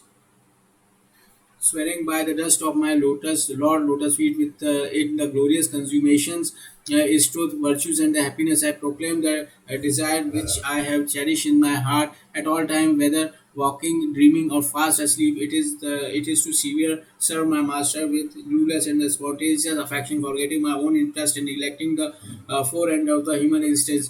And the greatest service of the noble master is to obey his orders. Let your servant, my Lord, obtain his favors in the form of an order. So saying, he was utterly overwhelmed with emotion. A thrill ran through his body and tears rushed to his eyes. In great distress, he clasped the Lord's lotus feet. The excitement of the moment and the intensity of action cannot be described in words. The ocean of the compassion and order with the kind words, in talking him with by hand, seated him by his side. The whole assembly, including the Lord of Raghu himself, was overpowered by love after hearing Bharta's entreaty and seeing his disposition. The Lord of Raghu, the congregation of the holy men, the sage Vashishta, and the Lord of Mithila, all were faint with love and admired in their heart and surpassing glory of the Bharta's brotherly affection and devotion. The god acclaimed Bharta and rained down flowers on him, and through with the doleful heart, hearing of this says Tulsidas, everyone felt distressed and uncomfortable, even as a lotus get withered at the approach of the night. Seeing every man and the woman both with their Mithila afflicted and downcast, Indra, who was most malicious at heart, sought his own happiness in killing those who were already dead. Uh, through king of the gods, Indra, the worst specimen of the deceitfulness and the villainy, he loves others' loss and his own gain. The ways of the Indra, the snare of the demon Paka, are like those of the crowd, crafty, malicious, and trusting none. Having conceived an evil design in the first instance, he wove a net of the willies and made everyone a victim of the enemy by throwing the net on the head of the each. He then infatuated all by exerting the deluding potency of the god, but they could not be wholly deprived on the affection they bore to the Sri Rama, overcome as they all were by the fear and the envy. They were all distracted. Now they conceives a liking for the woods, and the very next moment they love to be at their home. The people were afflicted by their vacillating attitude of in their mind, even as the water of the mouth of the river is tossed of both sides. Quivering in mind, they did not derive solace, Sri Ram, and everyone nor did they discourse their heart to one another. Observing this, the all compassionate Lord smiled within himself and said, "The Canis race, Indras, and reckless youth are alike in nature, bearing Bharta's king Janka, the host of the saints, the ministers, and the enlightened saints, the deluding potency of the gods prevails on all according to the susceptibility of each. The ocean of the compressions of the Sri Rama saw the people agitated on the one hand by the affliction they bore towards themselves, and on the others by the mighty trick played by the Indra, the Lord of Calista, the assembly, King Janka, the preceptor, the Sheikh Vishishta, the other Brahmins, and the ministers, all had their wits hampered by Bharta's devotion to Sri Rama. Like figures drawn in the painting, they regarded Sri Rama and uttered with a defiance words which they had been taught to reap as it were.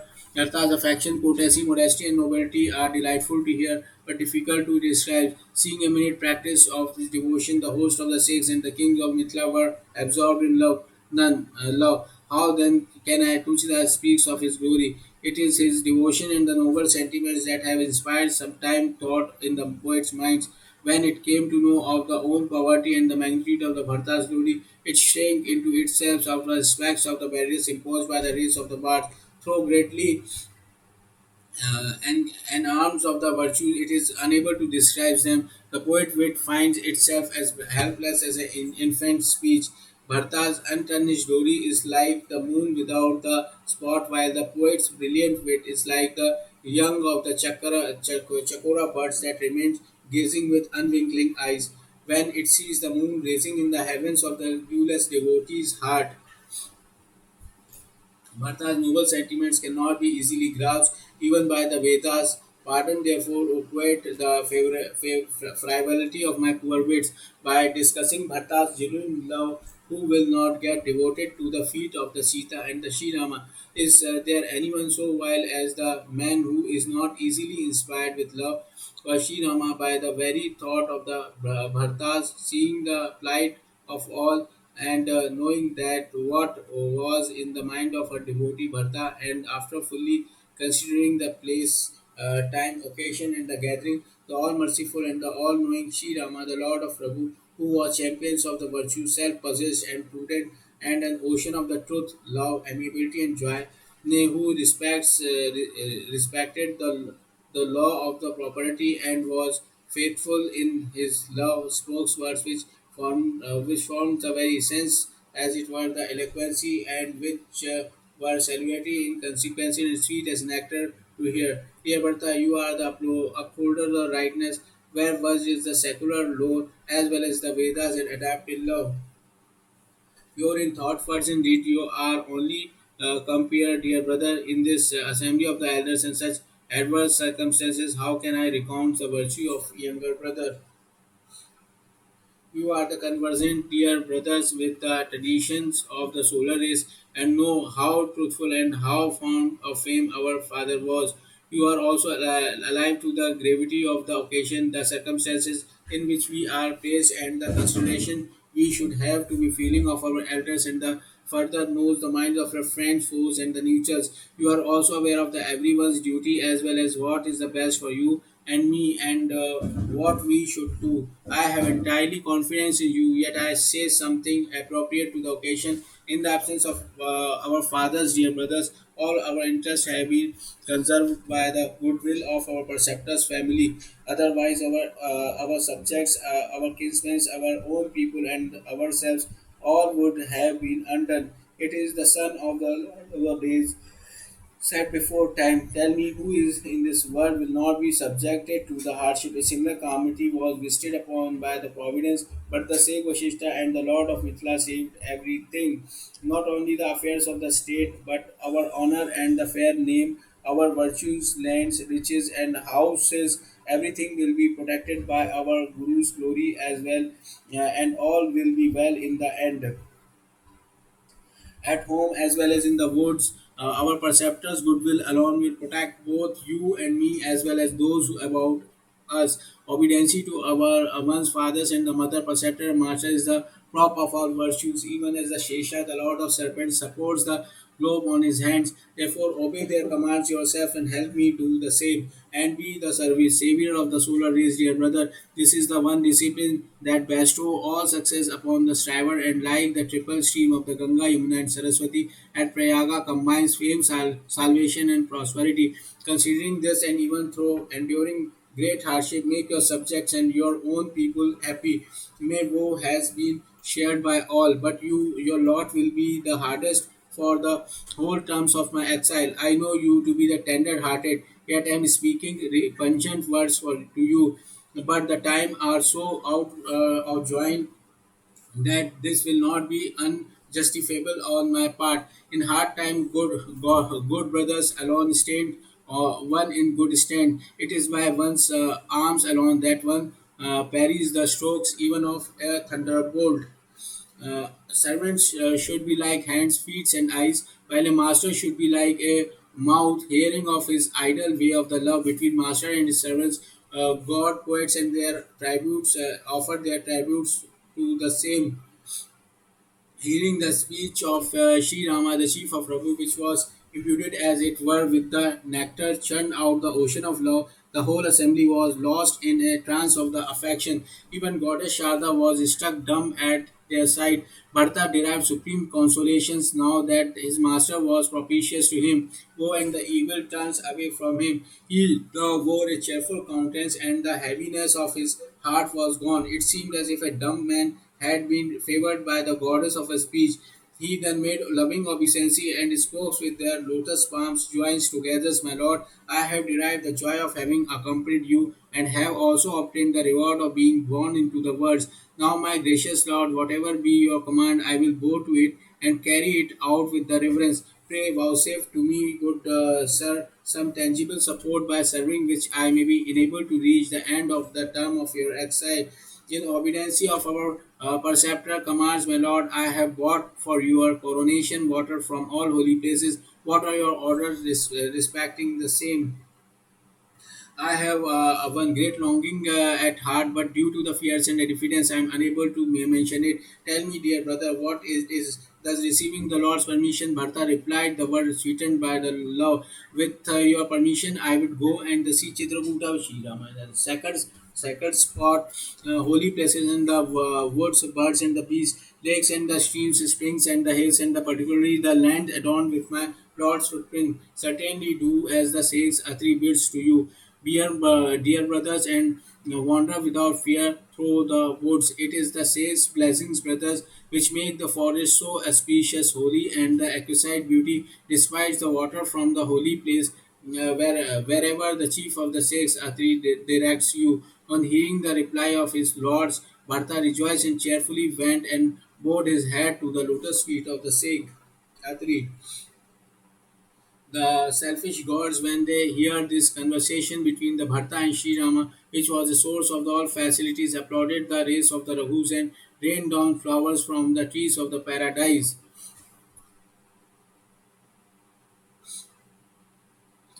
Praise be Bharta and glory to our Lord. Sri Ramas exclaimed the God with great in executions. The Sage Vashishta, the Lord of Mithila, and everyone else in this assembly rejoiced to hear Bharta's words, thrilling all over with joy. King Videha extolled the host of the virtues and affection, both of the Bharta and the Sri Rama. The ministers and all others present in the assemblies were overwhelmed with love, even as they began to praise each according to the best of his ability. The charming dispositions both of the master and the servants, their fidelity and love, the purest of the pure. In both camp, a mixed feeling of joy and sorrow throbbed in the heart of all as they continued to hear the conversation between Sri Rama and Bharata, realizing joy and sorrow alike. Sri Rama's mother, Sri Ramayana. Mama's other mothers comforted the other queen's mothers, her co-wives, by recounting Sri Rama's virtues. Some would glorify the hero of the Raghu race, while other praises Bharata's goodness. And then said Atri to the Bharata, there is beautiful well adjoining the hill of the water from the sacred place, which is so holy, sweet as nectar, and incomparable. may be deposited in it. On receiving Satri's commands, Bharta dispatched ahead of himself all the vessels containing the holy waters and himself repaired with the younger brother Shatruna and the Sheikh Atri and other hermits and the holy man to the well which was fathomable in its depth and this deposited the holy water in that sacred place. Transported with joy, the Sheikh Atri lovingly spoke thus. This place has brought success to the striver from time without beginning. Having seen obscured by time, it was known to none. My servants marked this soul as rich as substernal springs of water and dug a big well in it with a view of the securing good water. By the decree of the providence, the whole world has been benefited by dropping it in this well the wall from the holy places and the idol of the religious merit occurring from the bath in this wall well, which was most incomprehensible to the ordinary intellect, has become easily intelligible to all. People will now call it by the name of the Bharat Kupa well sacres to the memory of the Bharata. It is sanctity has been enhanced because water from the holy places has been mixed into it. People who take the plunge into it and the devotion and with the due ceremony will become pure in thoughts, words, and deeds. Telling one another the glory of the well, all returns to the hermitage of Shri Rama, the Lord of Raghu, and the Segatri pointed out the chief of the Raghu, the purifying power of the holy place. The night was pleasantly spent in narrating Sakar's region with love till it was dawn. Having finished their deity morning routines and receiving the permission of Sri Rama, Atri and the preceptor, the Sikh Vashishta, brothers Bharta and Shatrugna proceeded on foot to roam about in the forest associated with the name of the Sri Rama, accompanied by their followers, all with a simple attire, feeling inwardly uncomfortable at the thought that the two brothers walked without shoes on their tender feet. Earth smoothened her surface and hid them head into her body were all disagreeable, hard and unstingly things such as the spiky blade of the kosha grass, thorn stones, and the crevice. In this way, earth made the path delightful and the smooth, while a refreshing breeze breathed cool, soft, and the fragrant. The gods rained down flowers, the clouds afforded shades, the trees blossoms, and the bore fruits. The grass made the earth's surface soft. The deers cast their charming glances, while the birds whispers their sweet notes. In this way, all offers their services to the two princes whom they knew to be the Sri Rama's beloved brothers. When all supernatural powers become easily attainable to the ordinary individual who utter the name of the Rama even while yawning, this is no greater honor to the Bharata who was dear to the Rama as his own life. In this way, Bharta roamed about in the forest. Even hermits felt abashed to see this his devotion and austerity. The sacred pond and the trance of the land, the birds and the beasts, the trees and the grass, the hills, woods and the orchards were charming, wonderful, and the preeminent holy. Seeing them all so divine, Bhartas asked questions about them, and in reply to them, the great Sheikh Satri told him with a glad heart the origin, name, attributes, and the purifying virtue of each. Taking a dip at one's place, they made obeisance to at another. Here they beheld sights that were ravishing the souls, while they had sat down with the permission of the Sikhs and thought of the Sita and the two brothers, Sri Rama and Lakshmana. Seeing Bharata's good disposition of action in the loyal service, the Salvan gods gladly gave him their blessings. The third watch of the day would be half spent when the two brothers returned to their camps and gazed upon the lotus feet of their Lord. Bharata visited all the sacred spots in the 5 days. The last day was spent in the discussing the shining glory of the Hari, Bhagwan Vishnu and the Hara Lord Shiva till it was dusk. On the marrow, after bathing, the whole assembly met again. Bharata, the Brahmins, and the king of the Trikuta, through knowing at heart that the day was auspicious for undertaking a return journey to Ayodhya. The tender-hearted Sri Rama hesitated to say so. Sri Rama looked at his preceptor, the Sikh Vashishta King Janka, and the assembly, but the very next moment he felt nervous and turned his eyes to the ground, praising his regards for the others' feelings. The whole assembly thought that the nowhere could one find a master so considerate as Sri Rama. Bharata, who was clever enough to perceive the Sri Rama's wish, lovingly rose and imposing her great restraint upon himself, fell protest on the ground. Then, joining his palms, he lovingly said, "My Lord, you have granted me all my desires for my sake. Everybody who has suffered a good deal of troubles, and you too have been put to much inconvenience. Now, my lord, give my your permission to leave so that I may go back to Ayodhya and remain there till your return. Admonish me of the gracious Lord of the Polas and tell me some means by practicing which for the remaining period of your exile, your servant myself may be enabled to behold the feet of the merciful Master again. Your citizens, your kinsmen, say your other subjects too, my lord, are all hallowed and the streams in joy because of the love they bear for you and the relationship they have with you. It is better to be tormented by the agonies of the birth and death for your sake, while without you, my lord, it is no use attaining the supreme states of the blessedness, knowing the heart of all, and even so the liking and the longing of your servant's heart, as well as his ways of the life. My all wise Lord, who is the protector of the suppliant, will protect all and will take care of them both in the words and in the next till the last. I am fully confident of this in every way, and when I ponder this, I am not in the least disturbed about it. My own distress and my Lord's kindness have both combined to make me impudent.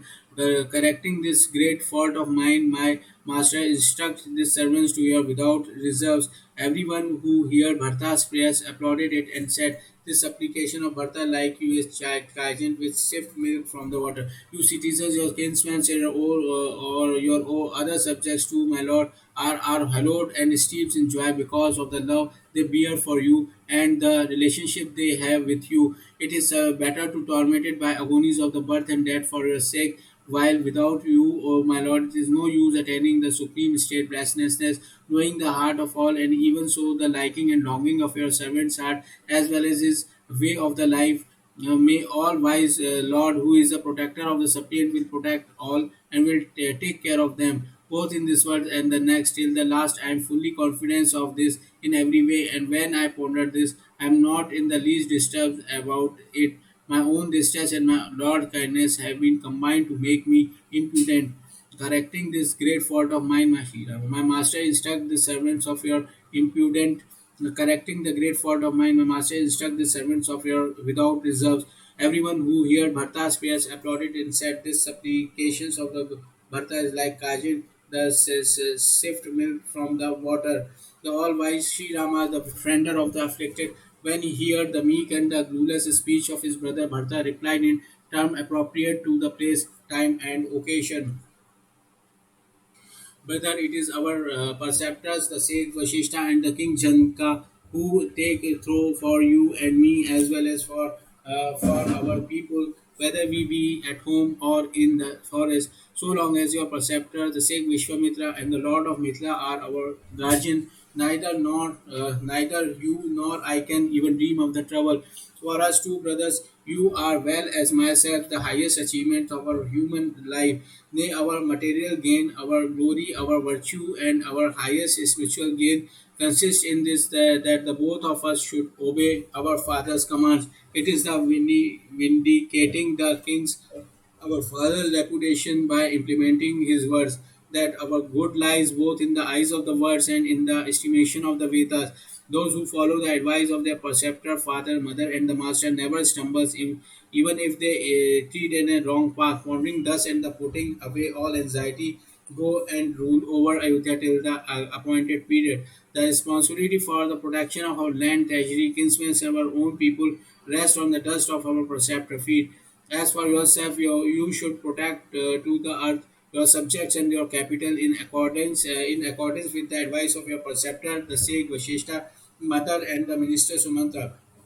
A chief could be like the mouth, which alone does all the eating and the drinking, but supports and nourish all the other limbs with discretion, says Tulsidas. The essence of the kingly duty is only this much, which is lies hidden in the Shastras, even as a desire is cherished in the heart before it is expressed. The Lord comforted his brother Bharta in many ways, but without some prop, his mind found no consolation or rest. His regards for Bharta on the one hand and the presence of the elders and the minister on the other overwhelmed the Lord of the Raghu with the mixed feeling of embarrassment and affection. The Lord at last took compassion on him and gave him his wooden sandals, which Bharta reverently placed on his head.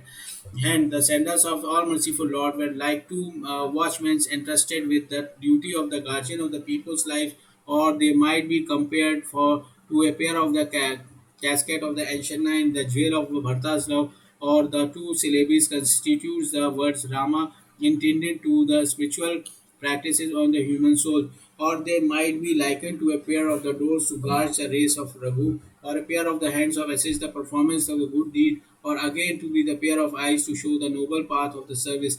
Bharata was highly pleased to get this proper. He felt happy as if Sita and Shirama had agreed to stay in Ayodhya. He made obeisance and begged a leave to depart, and Sri Rama clasped him to his bosom, while the malevolent lord of the Calestia, taking advantage of this adverse situation, made the people weary. The mischievous, however, proved as boon to all. It helped to sustain their life, like the hope of the Sri Rama's returning to Ayodhya on the expiry of his terms of the exile. Otherwise, people would have succumbed to the fell disease of separation from Lakshmana, Rasita, and the Rama in great agony. By Sri Rama's grace, the imbroglio was resolved, and the gods who was hostilely disposed towards the people of Ayodhya now turned out helpful as allies. Sri Rama locked his brother's Bharta in a close embrace. The ecstasy of his love cannot be described in words. His body, mind, and the speech overflowed with love, and the firmest of his firms lost all firmness. His lotus eyes streamed with tears. Even the assembly of the gods were grieved to see his conditions. The host of the saints assembles there, the preceptors, the Sheikh Vashishta, and the champion of the firmness like Janka, the gold of whose minds has been tested in the fire of the wisdom, they who were created by the Brahma as free from all attachments and were born in their world, even as a lotus spring up from the water and yet remained even above it. Even they were overwhelmed the mind, body, and the speech, and lost all reason and disposition when they saw incomparable and the boundless affection of Sri Rama, the chief of the Raghu and Bharta. The affection of the Sri Rama with befitted the wits of the king Janka and the perceptor Vishishta. It would be great plunder to call it mundane. People would account the poet hard-hearted if they heard this describe the parting of Sri Rama, the chief of the Raghu and Bharta. The rapture of the delicacy was past all telling. Thinking of the love that manifested itself on the occasions, even eloquence shrunk into the self itself. Sri Rama, the chief of the Raghu, first embraced Bharta and consolidated him, and then he gladly clasped Shatrugna to his bosom. Reading Bharta's mind, his servants and the ministers all left and set about their respective duties. The people who both the camps were so distressed to learn this and began to prepare for the return journey. The two brothers Bharata and Shatrugna adored the lotus feet of the Lord and bowing to the orders of the Sri Rama, they set out their journey. They supplicated the sage ascetics and the servant gods and honored them again and again. Bharata then embraced Lakshmana while Shatrugna bowed to him and both places the dust of the Sita's feet on their head and receiving her loving benediction, which was the root of all fair blessings, they departed. Shriram with his younger brother Lakshmana bowed his head to the king Jankas and supplicated and extolled him in many ways. Moved by the compassion of us, my lord, moved by the compassion for us, my lord, you suffered much and came all the way to the forest with your retinue. Now kindly compassion, now kindly bestow your blessing on us and returns to your capital. At this, the king took courage and departed. The Lord also treated with honor the Sikhs and other Brahmins and holy men and the bad goodbye to them with the same respect as to due to the Hari Bhagwan Vishnu and the Hara, the two brothers Sri Rama and the Lakshmana then called on the mother-in-law and having adored her feet and received her blessings, they came back. Sri Rama and his younger brother Lakshmana took leave of the sages Kaushika, Vishwamitra, Vamadeva, and Jabeli, the king, the citizens, his own kinsmen, and the faithful ministers with due courtesy and obeisances. The gracious Lord sent back men and the women of all ranks, high, low, and middling with due honors. With sincere affection, the Lord adored the feet of the Bharta's mother Kaikeyi and embraced her, and having removed all her embarrassments and griefs, saw her off in a palki duly equipped for the purpose. Sita, who cherished unalloyed love for her most beloved lord, returned after meeting her kinsman's fathers, King Janaka and the mother Queen Sunaina. Making obeisance to her mother-in-law, she embraced them all. The poet has no enthusiasm left in his heart to describing her affection. Listening to this advice and receiving benedictions of her liking, Sita was lost in love both of her parents and the mother-in-law. The Lord of the Raghu sent for the beautiful Palki, and with the words of the consolation, he helped all his mothers mount them. The two brothers Sri Rama and the Lakshmana embraced them again and again with equal affection and sent them off, equipping the horses, elephants, and the vehicles of the every description. The host of the Bharta and the King Janata set out on their journey with their hearts full of Rama, Sita, and Lakshmana. All the people went on their journey as if in a trance. Even the bullcock, horse, elephants, and the other elephants struggled on against their wills, sad at heart and the depressed in their spirit. Adoring the feet of the Guru, the Sheikh Vashishta, and the Guru's wife Arundhati, the Lord as well as Sita and Lakshmana returned with a mixed feeling of joy and the sorrow in their hearts of leaves. And Shadashi was courteously sent away and departed, leaving the lords was a great rash to him. Pressed to the return, the Kolas, Kirtas, Vilas, and the other foresters returns after going again and again. The Lord with Sita and the Lakshmana sat down in the shade of the banyan tree and grieved over their separation from their near and the dear ones. He describes to his beloved spouse Sita and the younger brother Lakshmana the affection, noble disposition, and polite speech of the Bharata overpowered by love, the Sri Rama extolled with his own blessed lips Bharta's faith and affection in thoughts, words, and deed. At that time, the birds, beasts, and the fish in water, nay, all the animate and the inanimate creature of the Chitrakuta felt disconsolate. The gods, when they saw the condition of Sri Rama, the chief of Raghu, rained down flowers and told him what had been going on their home. The lords made obeisance and assured them that they returned glad of heart without the least fear in their mind. With Sita and his younger brother Lakshmana, the Lord shone forth in his huts of the leaves. It seemed as the bhakti, devotion, and a viragya, dispassion, and the jana wisdom had appeared in the shining form.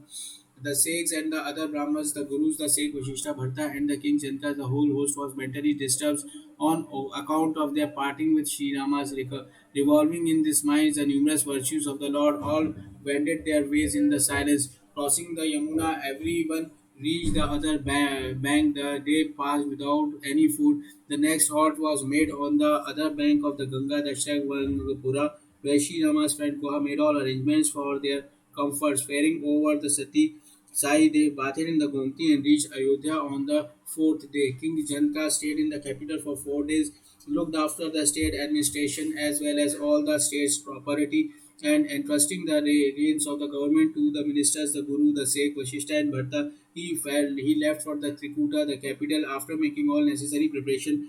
Following the preceptors' advice, the men and the women of the city renounced themselves in the Sri Rama's capital, Ayodhya.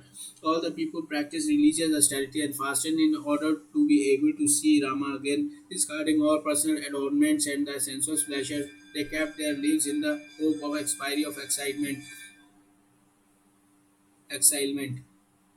Bharta instructed the minister and trusted servants who set about their respective duty as directed. Then, calling the younger brother Shatrughna, he admonished him with the service of all this mother, summoning the Brahmans. He made obeisance in joining his palms, prayed to them with due courtesy befitting their age. Pray, charge me with any duty, high or low, good or indifferent, and hesitate not. He also sent for his kinsmen, citizens, and other people, and setting their minds and rest, established them peacefully, accompanied by the younger brother Shatrughna. He then called on his preceptor and protesting himself before him, submitting with joint palm, with your permission, I will now live a life of the penis. Thrilling over with love, the sage replied, whatever you think, speaks, or do will be the essence of piety in this world. Hearing this advice and receiving the great blessing from his preceptor, Bharta called astrologers and fixing an auspicious day and hour, happily installed on the throne of Vidya, the wooden sandal of the Lord.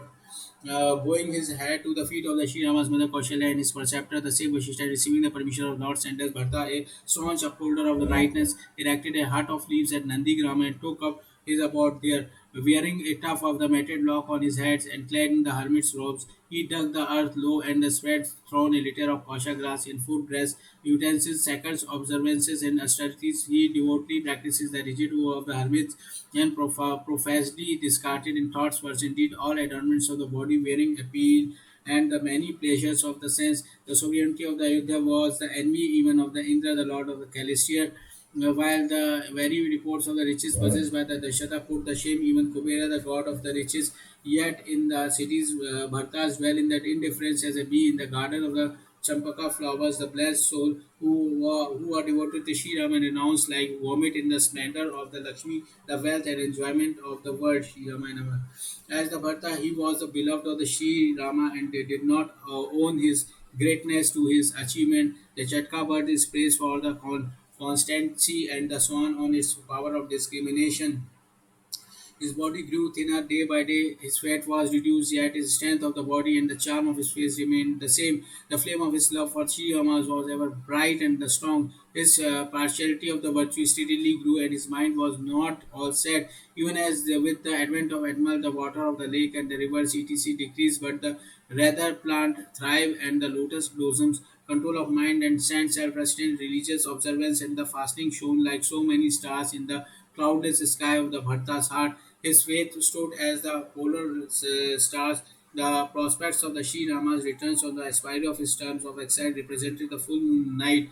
While the thoughts of his Lord glistens like the Milky Way, and his affection for the Sri Rama was like a fixed and a spotless moon that ever shone clear amidst a galaxy of stars. All great poets hesitate to rotate the mode of the living, the creed, the doing, the devotion of the dispassion, the stainless virtues, and the splendor of Bharta.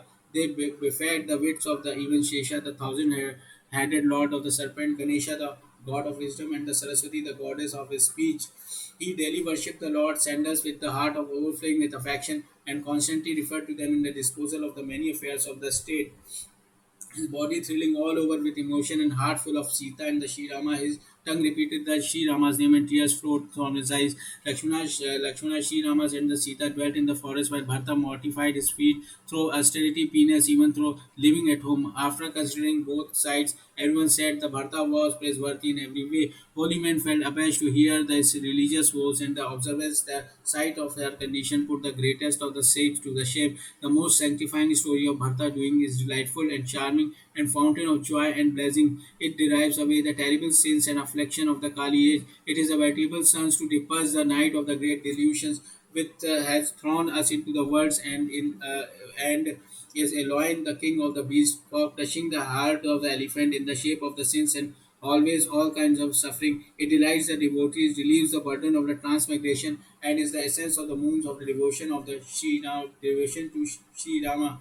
If Bharta, whose brims over with the nectar of devotion to Sita and the Sri Rama, had not been born, who would have practiced the difficult force of the self-abnegations and austerity and control the mind and the sense that transcend the imagination even of the sex, who would have dispelled the woes, burning agony, poverty, hypocrisy, and other evils of the world through their fair renown, and who is in the Kali age would have forcibly diverted the mind of women like Tulsidas towards Sri Rama. Whomsoever regularity hears, she says Tulsidas, the story of Bharata with strict regularity shall assuredly acquire devotion to Sita and Rama. This test for the pleasure of the sense. Pause 24 for the 30 days recitation. Shri Rama Nama Shri Rama Nama Shri Rama Shri Rama Shri Rama Shri Rama.